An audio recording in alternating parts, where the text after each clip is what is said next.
Have you seen the recent news about a couple movies shot on an iPhone? The first one was a short film that Beastgrip produced, and it was shot with a prototype DOF adapter.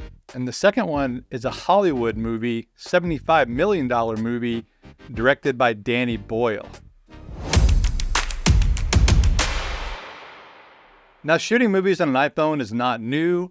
One of the more famous ones is Tangerine from back in 2015, directed by Sean Baker, but it looked like an iPhone. It was shot cinema verite and had a very digital smartphone look to it.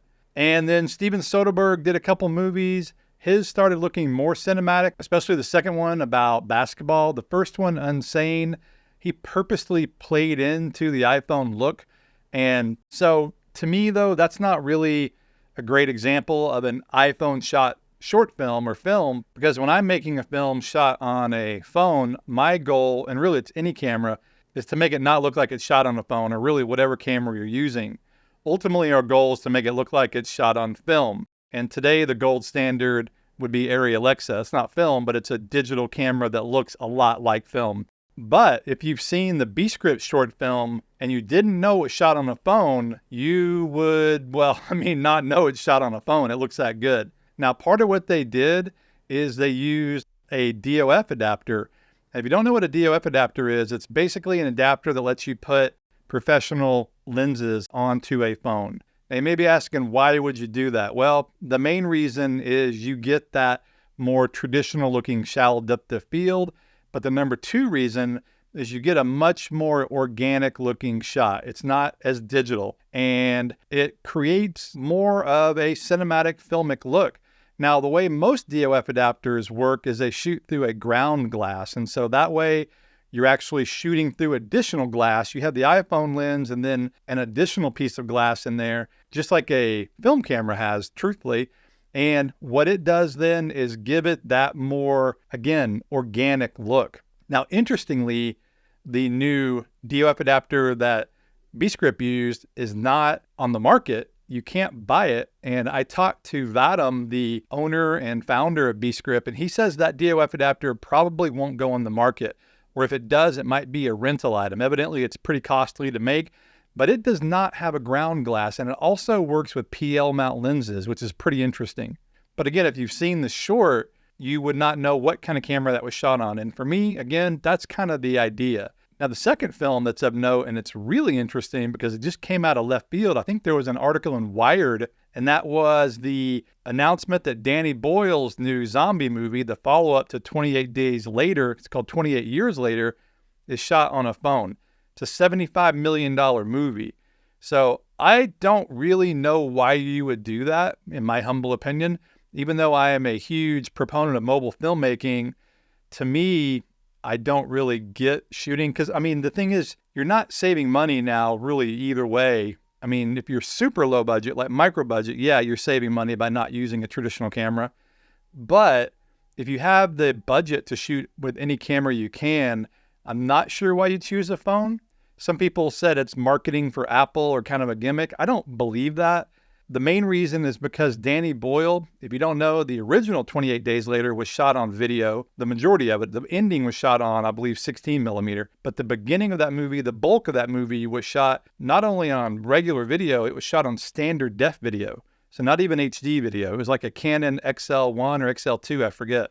And so he's embraced early technology, so to speak. And then Slumdog Millionaire was shot on a brand new at the time. I think it was called an SI2 or something. I think it was called the SI2K. That's what it was called. The point being, it was pretty experimental at the time.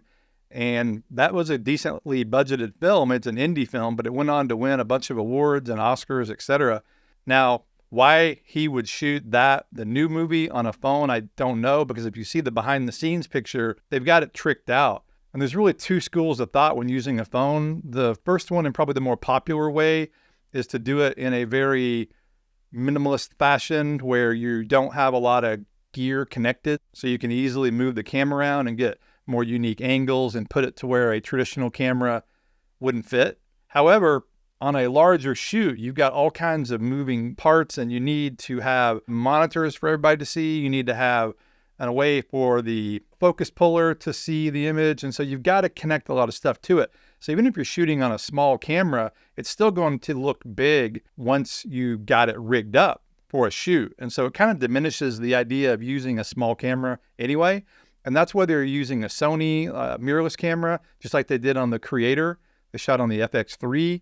But then even a Red camera, like I have a Red camera and I shot a movie on a Red, and that movie was primarily shot, again, on a high-end cinema camera, but I did do some insert shots. But even the Red camera is a pretty small camera, but once you add all the bells and whistles to it, it gets kind of big. And so the same thing here in the Danny Boyle movie. But again, the question is why shoot on a phone? And they are obviously using a DOF adapter too, or mounting some sort of lenses to the camera.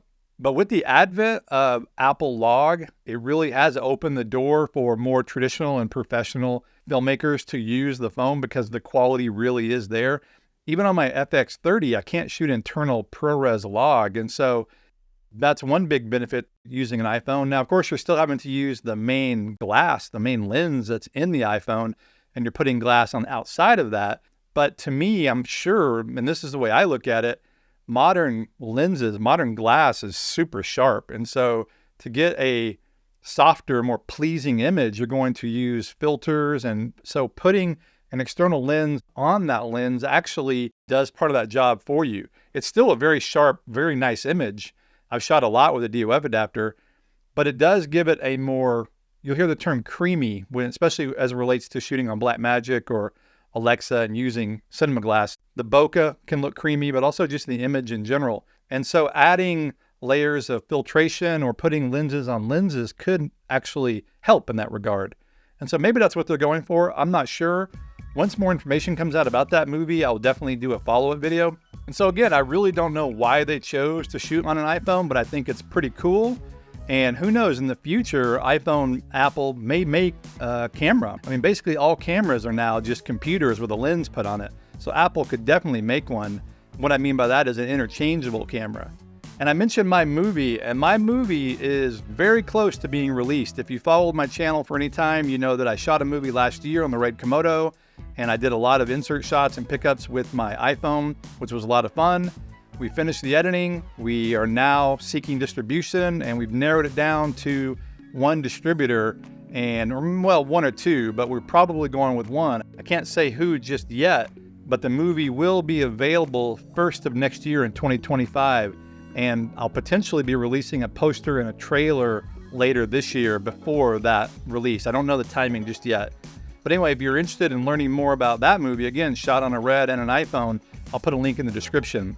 But to me, it's super cool to be able to shoot your movie on any kind of camera that you can afford. Today, the possibilities are endless, and that includes shooting on an iPhone. And I've done it many a time on short films, and now even on a feature film. So what about you? Would you shoot a feature film on an iPhone? For me, a short film, yeah, for sure. A feature? I'm not so sure.